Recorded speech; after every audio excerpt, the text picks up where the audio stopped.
Hello everyone, कैसे हैं आप सब। Welcome back to my channel. I hope आप सब अच्छे होंगे और अपने एग्ज़ाम की तैयारी अच्छे से कर रहे होंगे। UP triple S C PET exam की जो एडमिट कार्ड की डेट है वो अनाउंस हो चुकी है। आपका जो एडमिट कार्ड है वो 19 अक्टूबर को रिलीज़ हो जाएगा। अगर आपने अब तक नहीं देखा है तो प्लीज़ जाइए sarkarijal.com की वेबसाइट से नोटिफिकेशन को डाउनलोड कर लीजिए। यहाँ पर हम इस प्रैक्टिस सेट में सभी सब्जेक्ट कवर करने वाले हैं। अगर आपने अब तक कोई तैयारी नहीं की है तो आपके लिए क्लास हेल्पफुल रहेगी। चलिए देर न करते हुए आ जाते हैं आज की क्वेश्चन नंबर 1 पर। देख लेते हैं क्वेश्चन नंबर 1 में क्या दिया है। हड़प्पा सभ्यता के एक हिस्से लोथल की खुदाई की खोज किसने की थी। बात हो रही है हड़प्पा सभ्यता की और उसका जो एक हिस्सा है लोथल, उसकी खोज किसने की। ऑप्शन नंबर ए में दिया है दयाराम साहनी, बी में दिया है राखाल दास बनर्जी, ऑप्शन नंबर सी में दिया है SR राव और ऑप्शन नंबर डी में दिया है RS बिस्ट। यहाँ पर जो राइट आंसर है वो क्या हो जाएगा। ऑप्शन नंबर जो सी है ये करेक्ट हो जाएगा। SR राव जो है इन्होंने लोथल की खुदाई की खोज की। ऑप्शन नंबर जो सी है ये करेक्ट है। चलिए देख लेते हैं नेक्स्ट क्वेश्चन। क्वेश्चन नंबर 2 में यहाँ पर दिया है सिंधु सभ्यता में घोड़े की अस्थियों का अवशेष कहाँ मिला। ऑप्शन नंबर ए में दिया है बनबाली, बी में दिया है चनहूदड़ो, नंबर सी में दिया है सुतकागेनडोर, ऑप्शन नंबर डी में दिया है सुरकोटड़ा। यहाँ पर जो राइट आंसर है वो क्या हो जाएगा। यहाँ पर right answer option number D हो जाएगा। इसको सुरकोटड़ा भी बोलते हैं, सुरकोटदा भी बोलते हैं। ये गुजरात के कच्छ जिले में स्थित है, जहाँ से घोड़े की अस्थियाँ तथा एक कब्र ग्रह के अवशेष प्राप्त हुए हैं। यहाँ पर right answer option number D हो जाएगा, सुरकोटदा। चलिए आ जाते हैं नेक्स्ट क्वेश्चन पर। देखते हैं क्वेश्चन नंबर 3। क्वेश्चन नंबर 3 में यहाँ पर दिया है शतपथ ब्राह्मण और तैत्तिरीय ब्राह्मण ब्राह्मण मूल पाठ हैं। तो ये किस चीज़ के मूल पाठ हैं। ऑप्शन नंबर ए में दिया है सामवेद में, बी में दिया है अर्थवेद में, ऑप्शन नंबर सी में दिया है ऋग्वेद में और डी में दिया है यजुर्वेद में। यहाँ पर राइट आंसर क्या हो जाएगा। यहाँ पर जो राइट आंसर है ऑप्शन नंबर डी हो जाएगा। यजुर्वेद में शतपथ ब्राह्मण और तैत्तिरीय ब्राह्मण को माँ ब्राह्मण मूल पाठ जो हैं ये हैं। ऑप्शन नंबर डी यहाँ पर करेक्ट है। देख लेते हैं क्वेश्चन नंबर 4। क्वेश्चन नंबर 4 में दिया है बुद्ध को महापरिनिर्वाण कहाँ प्राप्त हुआ। तो बुद्ध को महापरिनिर्वाण कहाँ पर प्राप्त हुआ। ऑप्शन नंबर ए में दिया है बोधगया, ऑप्शन नंबर बी में दिया है कुशीनगर, ऑप्शन नंबर सी में दिया है राजगृह और डी में दिया है यहाँ पर वैशाली। यहाँ पर जो राइट आंसर है वो क्या हो जाएगा। नंबर बी हो जाएगा कुशीनगर। कुशीनगर में जो है भगवान गौतम बुद्ध को महापरिनिर्वाण की प्राप्ति हुई। ऑप्शन नंबर जो बी है ये करेक्ट हो जाएगा। चलिए देख लेते हैं next question. Question number 5। Question number 5 में यहाँ पर दिया है अशोक के प्रधान शिलालेखों में से सबसे बड़ा शिलालेख कौन सा है। तो सबसे बड़ा शिलालेख हमें यहाँ पर बताना है। ऑप्शन नंबर ए में दिया है 11वां, बी में दिया है 12वां, ऑप्शन नंबर सी में दिया है 13वां और यहाँ पर ऑप्शन नंबर डी में दिया है 14वां। यहाँ पर जो राइट आंसर है ऑप्शन नंबर सी हो जाएगा 13वां। 13वां शिलालेख जो है ये सबसे बड़ा शिलालेख है। जितने भी अशोक ने शिलालेख लिखवाए उनमें सबसे बड़ा शिलालेख 13वां है। ऑप्शन नंबर जो सी है ये करेक्ट हो जाएगा। चलिए आ जाते हैं नेक्स्ट क्वेश्चन पर। देखते हैं क्वेश्चन नंबर 6। क्वेश्चन नंबर 6 में यहाँ पर दिया है भूदान आंदोलन के प्रवर्तक किन्हें माना जाता है। तो किन्हें भूदान के प्रवर्तक माना जाता है। ऑप्शन नंबर ए में दिया है जयप्रकाश नारायण, बी में दिया है Shri Ramchandra Reddy, option number C में दिया है महात्मा गांधी और डी में दिया है विनोबा भावे। यहाँ पर राइट आंसर जो है ऑप्शन नंबर डी हो जाएगा, विनोबा भावे। भूदान आंदोलन जो है आचार्य विनोबा भावे द्वारा सन 1951 में तेलंगाना के पोचमपल्ली गांव से आरंभ हुआ था। तो ये कब हुआ था। 1951 में हुआ था और तेलंगाना के पोचमपल्ली गांव से शुरू हुआ था। ये स्वैच्छिक भूमि सुधार आंदोलन था। यहाँ पर जो राइट आंसर है ऑप्शन नंबर डी हो जाएगा। चलिए देखते हैं क्वेश्चन नंबर 7। क्वेश्चन नंबर 7 में दिया है 1857 के प्रथम स्वतंत्रता विद्रोह संग्राम में भाग लेने वाली प्रसिद्ध महिला स्वतंत्रता सेनानी कौन थी। तो कौन सी प्रथम स्वतंत्रता सेनानी थी। तो कौन सी प्रथम महिला स्वतंत्रता सेनानी थी। ऑप्शन नंबर ए में दिया है Kasturba Gandhi, option number B में दिया है Bhikaji Cama, option number C में दिया है सरोजनी नायडू और ऑप्शन नंबर डी में यहाँ पर दिया है बेगम हजरत महल। यहाँ पर जो राइट आंसर है ऑप्शन नंबर डी हो जाएगा, बेगम हजरत महल। 1857 के प्रथम स्वतंत्रता विद्रोह संग्राम में भाग लेने वाली जो प्रसिद्ध महिला थी वो बेगम हजरत महल थी। ऑप्शन नंबर डी यहाँ पर करेक्ट है। देख लेते हैं क्वेश्चन नंबर 8। नंबर 8 में यहाँ पर दिया है महात्मा गांधी भारतीय राष्ट्रीय कांग्रेस के अध्यक्ष किस वर्ष बने। तो ये किस वर्ष बने थे। ऑप्शन नंबर ए में दिया है 1923, बी में दिया है 1924, ऑप्शन नंबर सी में दिया है 1925 और डी में यहाँ पर दिया है 1922। यहाँ पर जो राइट आंसर है वो क्या हो जाएगा। ऑप्शन नंबर जो बी है ये करेक्ट है, 1924। महात्मा गांधी 1924 में भारतीय राष्ट्रीय कांग्रेस के अध्यक्ष बने। अधिवेशन है ये कहाँ पर आयोजित किया गया, ये कर्नाटक में आयोजित किया गया और ये 40वां अधिवेशन था। चलिए देख लेते हैं next question, question number 9। Question number 9 में यहाँ पर दिया है राष्ट्रीय गान सर्वप्रथम कब और कहाँ गाया गया। तो राष्ट्रीय गान जो है सर्वप्रथम कब और कहाँ गाया गया। ऑप्शन नंबर ए में दिया है दिसंबर 27, 1911 कलकत्ता में, जनवरी 26, 1931 कलकत्ता में। ऑप्शन नंबर सी में दिया है जनवरी 24, 1950 दिल्ली में। और ऑप्शन नंबर डी में दिया है अगस्त 14, 1896 इलाहाबाद में। यहाँ पर जो राइट आंसर है वो क्या हो जाएगा। यहाँ पर जो राइट आंसर है ऑप्शन नंबर ए हो जाएगा, दिसंबर 27, 1911 कलकत्ता में। राष्ट्रीय गान जनगण मन रविन्द्रनाथ टैगोर द्वारा 11 दिसंबर 1911 को लिखा गया और यह पहली बार भारतीय राष्ट्रीय कांग्रेस के कलकत्ता सम्मेलन में 27 दिसंबर 1911 को गाया गया। तो यहाँ पर ऑप्शन नंबर ए करेक्ट है। चलिए देख लेते हैं क्वेश्चन नंबर 10। क्वेश्चन नंबर 10 में यहाँ पर दिया है निम्नलिखित में से कौन एक भारतीय राष्ट्रीय आंदोलन में क्रांतिकारी नेता नहीं थे। तो कौन इनमें से क्रांतिकारी नेता नहीं थे। ऑप्शन नंबर ए में दिया है चंद्रशेखर आजाद, बी में दिया है Surya Sen, option number C में दिया है भगत सिंह और डी में दिया है गोपाल कृष्ण गोखले। यहाँ पर जो राइट आंसर है ऑप्शन नंबर डी हो जाएगा, गोपाल कृष्ण गोखले। गोखले जो है महात्मा गांधी के राजनीतिक गुरु थे, वह क्रांतिकारी नेता नहीं थे, जबकि अन्य सभी जो थे वो क्रांतिकारी नेता थे। यहाँ पर ऑप्शन नंबर डी जो है ये करेक्ट है। देखते हैं क्वेश्चन नंबर 11। क्वेश्चन नंबर 11 में यहाँ पर दिया है भारत ने पृथ्वी के धरातल का कितने प्रतिशत घेरा हुआ है। तो भारत का जो क्षेत्रफल का विस्तार है ये बताना है। चलिए देखते हैं ऑप्शन में क्या दिया है। ऑप्शन नंबर ए में दिया है 3.4, ऑप्शन नंबर सी में यहाँ पर दिया है 5.4, ऑप्शन नंबर बी में दिया है 4.4 और डी में यहाँ पर दिया है 2.4। बात हो रही है भारत ने पृथ्वी के धरातल का कितने प्रतिशत भाग घेरा हुआ है। तो इसने 2.4 भाग जो है ये घेरा हुआ है, जबकि जनसंख्या की दृष्टि से भारत पृथ्वी के कितने भाग पर प्रतिनिधित्व करता है, ये करता है 17.75% भाग का प्रतिनिधित्व। यहाँ पर जो राइट आंसर है वो कितना है, यहाँ पर राइट आंसर है 2.4% भाग जो है ये भारत ने घेरा हुआ है। ऑप्शन नंबर जो डी है ये करेक्ट हो जाएगा। देख लेते हैं क्वेश्चन नंबर 12। क्वेश्चन नंबर 12 में दिया है भारत का विश्व में क्षेत्रफल के आधार पर कौन सा स्थान है। तो भारत का स्थान हमें यहाँ पर बताना है। ऑप्शन नंबर ए में दिया है दूसरा, बी में दिया है चौथा, ऑप्शन नंबर सी में दिया है छठा और डी में दिया है सातवां। यहाँ पर बात हो रही है क्षेत्रफल के आधार पर, बात क्षेत्रफल की जा रही है, तो इसमें भारत का कौन सा स्थान है।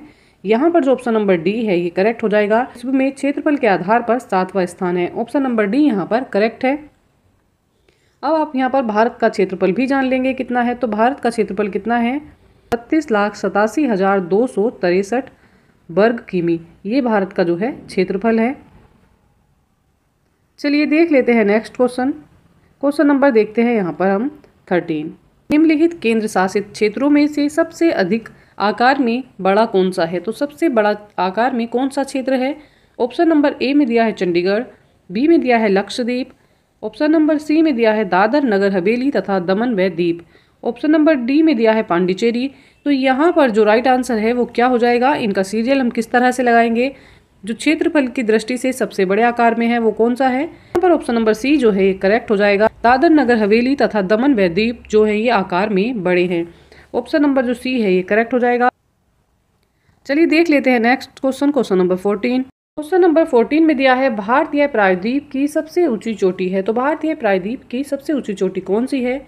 ऑप्शन नंबर ए में दिया है ऊटकमू, ऑप्शन नंबर सी में दिया है दोदा बेटा, ऑप्शन नंबर बी में दिया है अन्नाईमुड़ी, ऑप्शन नंबर डी में दिया है महाबलेश्वर। हो जाएगा अन्नाईमुड़ी जो है ये भारतीय प्रायद्वीप की सबसे ऊंची चोटी है, जिसकी ऊंचाई कितनी है, इसकी ऊंचाई है 2695 मीटर। तो कितनी ऊंचाई है इसकी, 2695 मीटर जो है इसकी ऊंचाई है। ये भारतीय प्रायद्वीप की सबसे ऊंची चोटी है। चलिए देख लेते हैं नेक्स्ट क्वेश्चन। क्वेश्चन नंबर 15 में दिया है निम्नलिखित में से कौन सी झील मणिपुर में स्थित है। मणिपुर में स्थित झील का नाम बताना है। ऑप्शन नंबर ए में दिया है भीमताल, बी में दिया है लोकटक, सी में दिया है मिरिक और डी में दिया है सेंचल। यहाँ पर right answer option number B हो जाएगा, लोकटक झील। लोकटक झील जो है ये मणिपुर में स्थित है। लोकटक झील जो है ये पूर्व उत्तर भारत में ताजे पानी की एक बड़ी झील है। यह झील मणिपुर की राजधानी इम्फाल से कितनी दूरी पर है, ये इम्फाल से 35 किमी की दूरी पर स्थित है। दीमापुर रेलवे स्टेशन के निकट स्थित है। इसे दुनिया की एकमात्र तैरती हुई झील भी कहा जाता है। कैसी झील कहा जाता है, एकमात्र तैरती हुई झील ये है। और इसी में एकमात्र तैरता हुआ नेशनल पार्क भी है, जिसे केबुल लाजमाओ नेशनल पार्क के नाम से भी जाना जाता है। ये भी विश्व का एकमात्र तैरता हुआ नेशनल पार्क है। ऑप्शन नंबर जो यहाँ पर बी है ये करेक्ट हो जाएगा, लोकटक झील। चलिए देख लेते हैं क्वेश्चन नंबर 16। क्वेश्चन नंबर 16 में बात की जा रही है भारतीय अर्थव्यवस्था का मेरुदंड किसे कहा जाता है। भारतीय अर्थव्यवस्था का मेरुदंड क्षेत्र के नाम से कौन जाना जाता है। ऑप्शन नंबर ए में दिया है सेवा क्षेत्र, बी में दिया है वित्तीय क्षेत्र, ऑप्शन नंबर सी में दिया है पर्यटन क्षेत्र और डी में दिया है कृषि क्षेत्र। भारतीय अर्थव्यवस्था का मेरुदंड जो है वो कृषि क्षेत्र को कहा जाता है। ऑप्शन नंबर डी यहाँ पर जो है ये करेक्ट हो जाएगा। देश की 70% आबादी को जो आसरा देता है वो क्या देता है, वो कृषि देता है। भारतीय अर्थव्यवस्था की रीढ़ की हड्डी कहलाती है। ऑप्शन नंबर जो यहाँ पर डी है ये करेक्ट हो जाएगा। चलिए देखते हैं क्वेश्चन नंबर 17। क्वेश्चन नंबर 17 में यहाँ पर दिया है भारत में राष्ट्रीय आय का आकलन करने वाली संस्था है। भारत में राष्ट्रीय आय का आकलन कौन सी संस्था करती है। चलिए यहाँ पर ऑप्शंस देख लेते हैं। ए में दिया है reserve bank of India, B में दिया है योजना आयोग, सी में दिया है वित्त मंत्रालय और ऑप्शन नंबर डी में दिया है केंद्रीय सांख्यिकी संगठन। यहाँ पर ऑप्शन नंबर डी राइट हो जाएगा। केंद्रीय सांख्यिकी संगठन भारत में राष्ट्रीय आय का आकलन करने वाली संस्था है। ऑप्शन नंबर डी यहाँ पर करेक्ट है। देख लेते हैं क्वेश्चन नंबर 18। क्वेश्चन नंबर 18 में दिया है निम्नलिखित में से किस क्रांति ने तिलहनों के उत्पादन में वृद्धि की। तो किस क्रांति ने की है। ऑप्शन नंबर ए में दिया है हरित क्रांति, बी में दिया है श्वेत क्रांति, ऑप्शन नंबर सी में दिया है स्वर्ण क्रांति और डी में दिया है पीली क्रांति। यहाँ पर जो राइट आंसर है ऑप्शन नंबर ए हो जाएगा, हरित क्रांति। हरित क्रांति का संबंध जो है ये खाद्यान्न उत्पादन से है और इसी ने क्या किया है, देश में तिलहन उत्पादनों में बहुत ज़्यादा वृद्धि की है। ऑप्शन नंबर जो ए है ये करेक्ट हो जाएगा। देखते हैं क्वेश्चन नंबर 19। नंबर 19 में यहाँ पर दिया है भारत की 12वीं पंचवर्षीय योजना का मुख्य उद्देश्य क्या है। इस योजना का उद्देश्य बताना है। ऑप्शन नंबर ए में दिया है तेज और सम्मिलित विकास, ऑप्शन नंबर बी में दिया है तेज शीघ्र विश्वसनीय सम्मिलित, सी में दिया है तेज विश्वसनीय और अधिक सम्मिलित विकास और डी में यहाँ पर दिया है तेज सतत और अधिक सम्मिलित विकास। यहाँ पर राइट आंसर ऑप्शन नंबर जो है ये डी हो जाएगा। तेज सतत और अधिक सम्मिलित विकास जो है 12वीं पंचवर्षीय योजना का मुख्य उद्देश्य रहा। ऑप्शन नंबर डी यहाँ पर करेक्ट है। चलिए देख लेते हैं क्वेश्चन नंबर 20। क्वेश्चन नंबर 20 में दिया है सहकारी समिति के गठन के लिए न्यूनतम कितने सदस्यों की आवश्यकता होती है। तो कितने सदस्यों की आवश्यकता होती है। ए में दिया है 2, बी में दिया है 5, ऑप्शन नंबर सी में दिया है 7 और डी में दिया है 10। यहाँ पर right answer option number D हो जाएगा 10। एक सहकारी समिति के गठन के लिए न्यूनतम 10 पर्सन्स जो है वो चाहिए होते हैं। ऑप्शन नंबर जो डी है ये करेक्ट हो जाएगा। चलिए देखते हैं क्वेश्चन नंबर 21। क्वेश्चन नंबर 21 में दिया है संविधान सभा द्वारा भारतीय संविधान को कब पारित किया गया था। तो कब पारित किया गया था। ऑप्शन नंबर ए में दिया है 26 जनवरी 1950, बी में दिया है 26 नवंबर 1949, ऑप्शन नंबर सी में दिया है 14 अगस्त 1947, ऑप्शन नंबर डी में यहाँ पर दिया है 14 जून 1947। राइट आंसर क्या हो जाएगा। यहाँ पर जो राइट आंसर है ऑप्शन नंबर बी हो जाएगा। 26 नवंबर 1949 को संविधान सभा द्वारा भारतीय संविधान को पारित किया गया। ऑप्शन नंबर बी यहाँ पर करेक्ट है। और जब ये पारित हुआ तो उसके बाद लागू होने की बात आती है। तो लागू कब हुआ है ये लागू हुआ है 26 जनवरी 1950 को। चलिए देख लेते हैं next question, question number 22। Question number 22 में दिया है संविधान सभा के पहले अध्यक्ष कौन थे। कौन पहले अध्यक्ष थे। ऑप्शन नंबर ए में दिया है डॉक्टर बी.आर. अम्बेडकर, है doctor Sachchidanand Sinha, option number C में दिया है डॉक्टर राजेंद्र प्रसाद और डी में दिया है उपयुक्त में से कोई नहीं। यहाँ पर right answer option number B हो जाएगा। डॉक्टर सच्चिदानंद सिन्हा जो है संविधान सभा के पहले अध्यक्ष के रूप में जाना जाता है, जो कि एक अस्थायी अध्यक्ष थे। ऑप्शन नंबर जो बी है ये करेक्ट हो जाएगा। चलिए देख लेते हैं next question, question number 23। Question number 23 में यहाँ पर दिया है भारत का एकमात्र राज्य जहाँ सामान्य कोड का प्रावधान है। तो ये कौन सा राज्य है।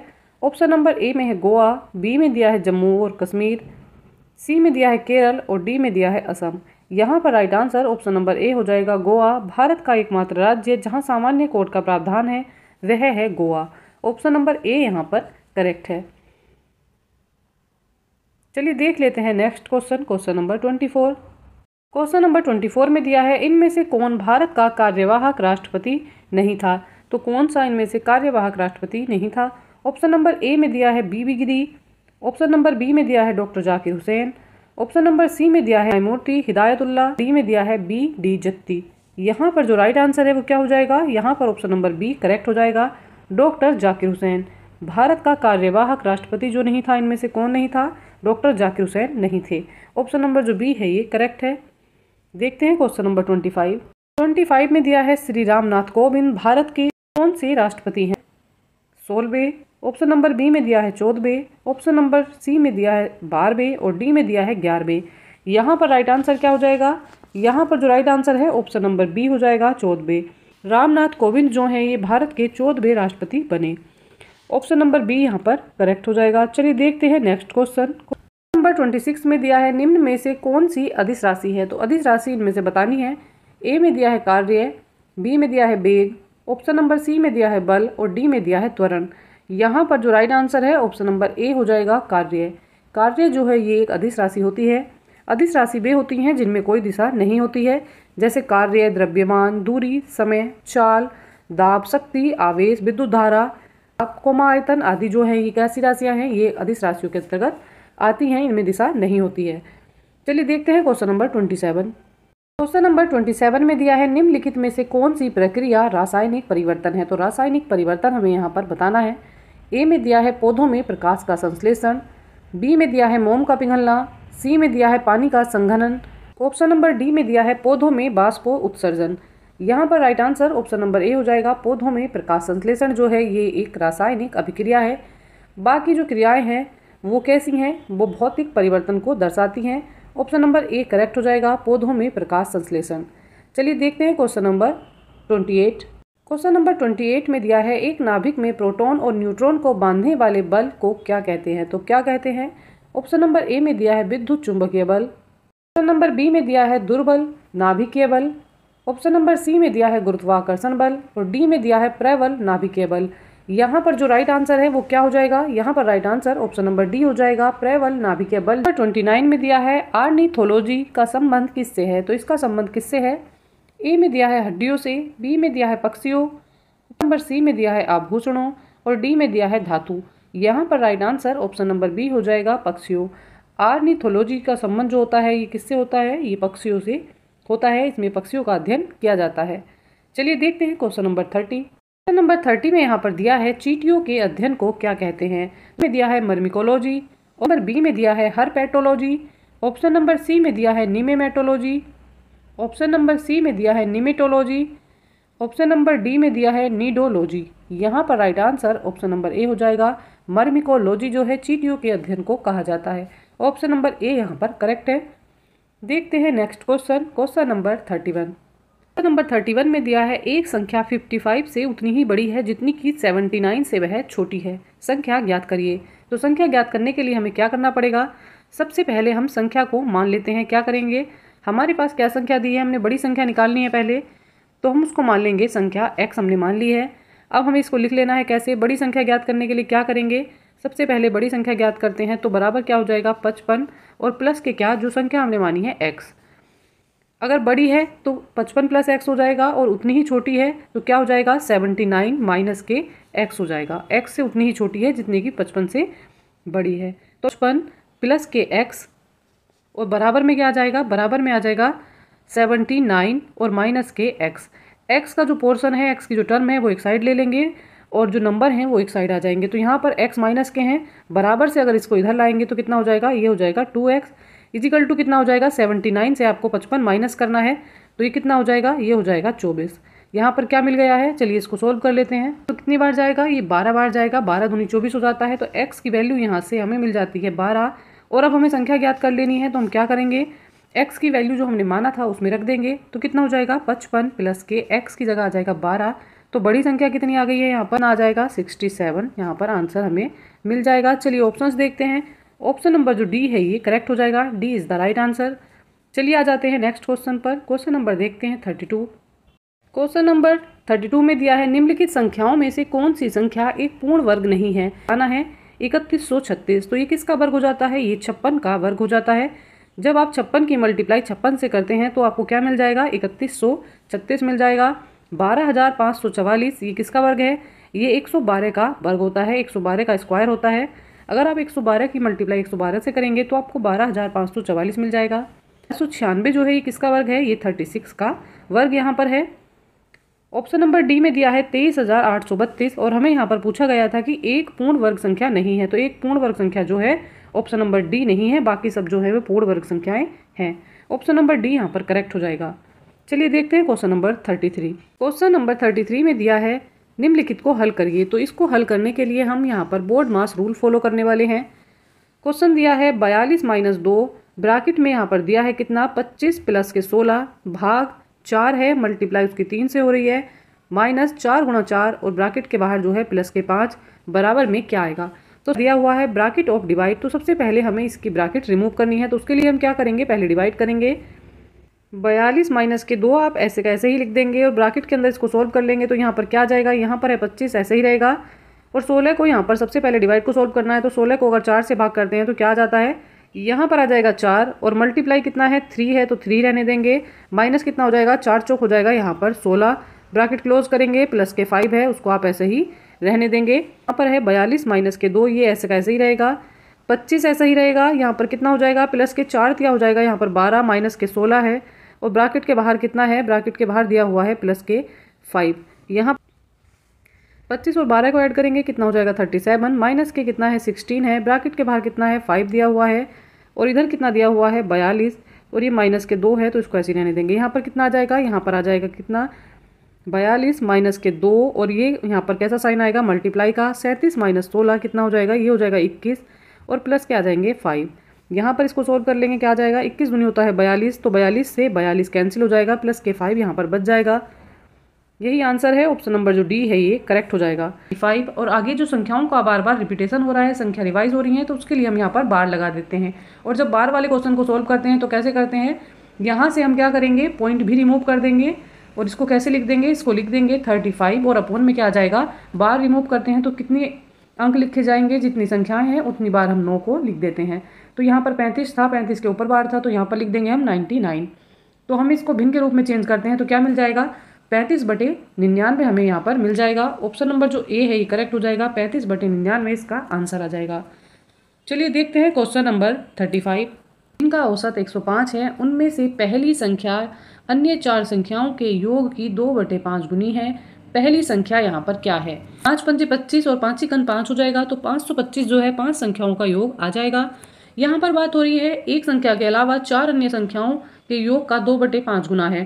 तो माना संख्या क्या है, संख्या को हमने x मान लिया है, तो इसको हम कैसे सोल्व करेंगे, तो ये हो जाएगा बराबर 525 और माइनस के कितना x है और साथ में कितना आ जाएगा, कितने गुना अधिक है, ये मल्टीप्लाई हो जाएगा 2/5 गुना है।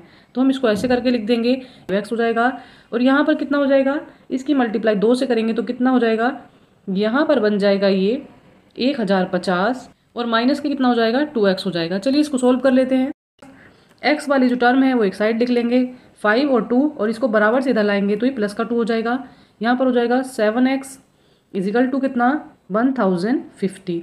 इसको सोल्व करते हैं, x की वैल्यू यहाँ पर आ जाएगी 1050 अपॉन कितना हो जाएगा, अपॉन में हो जाएगा यहाँ पर 7 से आप इसको डिवाइड कर देंगे तो कितना मिल जाएगा, x = आ जाएगी वैल्यू कितना 150 जो है यहाँ पर वैल्यू हमारी आ जाएगी। तो x का मान क्या हो जाएगा, ऑप्शन नंबर जो डी है ये करेक्ट हो जाएगा, 150 यहाँ पर आंसर आ जाएगा। संख्या क्या है, x बराबर हो जाएगी 150। चलिए अब देख लेते हैं कुछ हिंदी के क्वेश्चंस। क्वेश्चन नंबर 36 में यहाँ पर दिया है देशभक्ति में कौन सा समास है। देशभक्ति में कौन सा समास है, ऑप्शन नंबर ए में दिया है द्वंद्व, बी में दिया है कर्मधाराय, सी में दिया है तत्पुरुष और डी में दिया है दिगु। अगर हम इसका विग्रह करते हैं तो क्या हो जाएगा, देशभक्ति का विग्रह होगा देश की भक्ति। देश की भक्ति हो रही है अर्थात यहाँ पर संबंध बताया जा रहा है, तो यहाँ पर जो समास है वो संबंध तत्पुरुष हो जाएगा। ऑप्शन नंबर जो सी है ये करेक्ट है। यह दिया है प्रागैतिहासिक में किस उपसर्ग का प्रयोग हुआ है, तो प्रागैतिहासिक में किस उपसर्ग का प्रयोग हुआ है, और ए में दिया है प्राक, ऑप्शन नंबर सी में दिया है प्रा, ऑप्शन नंबर बी में दिया है प्राग और डी में दिया है प्रागैति। जो ए है ये करेक्ट हो जाएगा, प्राग। प्रागैतिहासिक में प्राग उपसर्ग का उपयोग हुआ है, ऑप्शन नंबर ए करेक्ट है। चलिए देख लेते हैं नेक्स्ट क्वेश्चन। क्वेश्चन नंबर है यहाँ पर 38। नंबर 38 में दिया है तुलसीदास किसकी कविता है, तो तुलसीदास कविता किसकी है, ऑप्शन नंबर ए में है मुक्तिबोध, बी में है अयज्ञ, ऑप्शन नंबर सी में है Harivansh Rai Bachchan, option number D में दिया है सूर्यकांत त्रिपाठी निराला। यहाँ पर जो राइट आंसर है वो क्या हो जाएगा, ऑप्शन नंबर जो यहाँ पर डी है ये करेक्ट हो जाएगा। तुलसीदास जो है ये सूर्यकांत त्रिपाठी निराला जी की रचना है। छायावाद में साल का पुरुष सूर्यकांत त्रिपाठी निराला की 1938 में लिखी गई कविता है।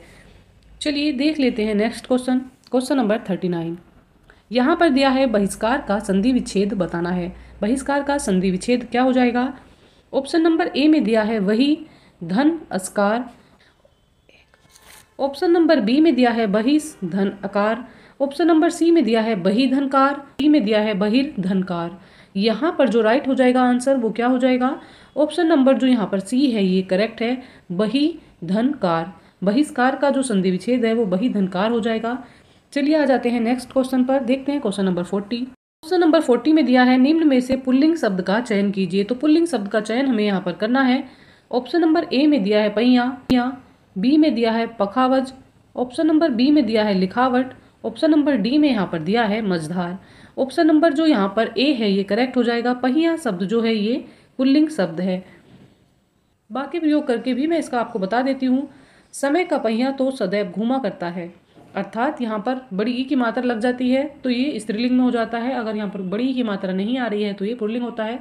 यहाँ पर पहिया शब्द जो है ये पुल्लिंग है। इसी के साथ आज की क्लास जो है ये कंप्लीट हो जाती है। यहाँ पर हम रिवीजन कर रहे थे फटाफट टॉप मोस्ट इंपॉर्टेंट क्वेश्चन जो बार बार एग्जाम में रिपीट होते हैं, और कुछ गैसिंग क्वेश्चन यहाँ पर हम लेकर आए हैं। अच्छी तैयारी के लिए हमारे साथ जुड़े रहिएगा। यहाँ पर हम करेंगे पेट एग्जाम के लिए फटाफट तैयारी, तो अच्छी तैयारी के लिए हमारे साथ बने रहिएगा। चैनल को लाइक शेयर एंड सब्सक्राइब कीजिएगा।